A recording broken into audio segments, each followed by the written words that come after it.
الله أكبر الله أكبر الله أكبر الله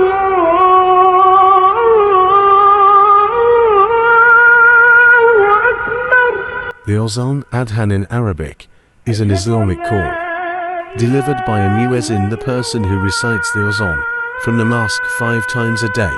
There is a general consensus among Muslim sects that the recitation of the Azan, with or without loudspeaker, should create a soothing effect.